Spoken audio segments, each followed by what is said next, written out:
Hello everyone. Okay, so you know ChatGPT, right?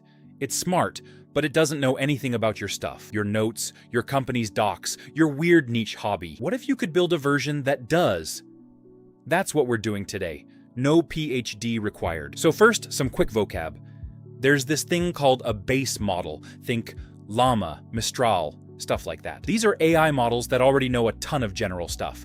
Language, facts, how to reason. They're trained on basically a chunk of the internet. But here's the thing, they don't know about your content. Your class notes, your startup's product docs, your Discord server's inside jokes, whatever it is. So the question is, how do you get an AI that knows general stuff and your specific stuff? Turns out there are two totally different ways to do this, and picking the wrong one wastes a lot of time.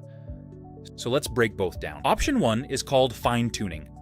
Think of it like this. The base model is like an athlete who's already fit, good general conditioning. Fine-tuning is like specialized training for one specific sport. You're not making them fit from scratch. You're reshaping their existing skill toward a specific behavior. Practically, this means you take a base model and you feed it a bunch of examples like question and answer pairs over and over in a process called training. The model's internal settings, called weights, get nudged slightly with every example. Here's the key thing people get wrong. Fine-tuning is really good at changing how a model talks.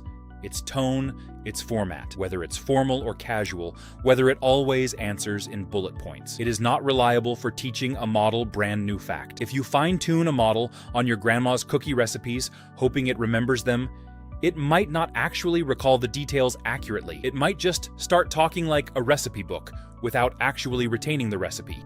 Option 2 is called RAG, Retrieval-Augmented Generation. Fancy name, simple idea. Instead of retraining the model at all, you leave it completely alone. Instead, you build a searchable library of your content, your documents, notes, whatever. This library lives in something called a vector database.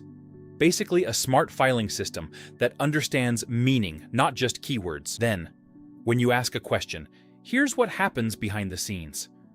Your question gets converted into a kind of numeric fingerprint. The system searches your library for the most relevant chunks of content. Those chunks get inserted into the prompt, invisibly, behind the scenes. Then the AI answers, using your real content as reference, like an open book test. This is why RAG is way better when accuracy matters. The AI isn't relying on fuzzy memory.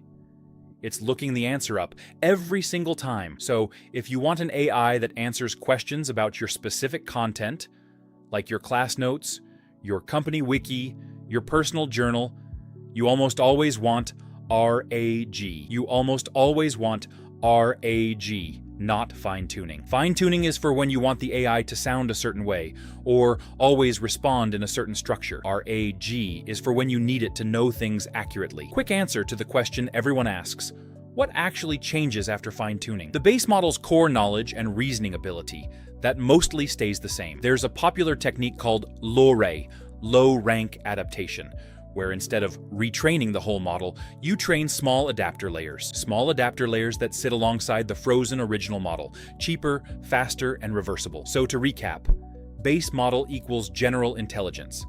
Fine-tuning equals reshaping behavior. RAG equals giving it a searchable memory of your content. For 90% of "I want an AI that knows my stuff" projects, start with RAG. It's simpler, cheaper, and way more accurate. If you want, next video I'll actually build one of these live vector database retrieval, the whole pipeline. Thanks for watching.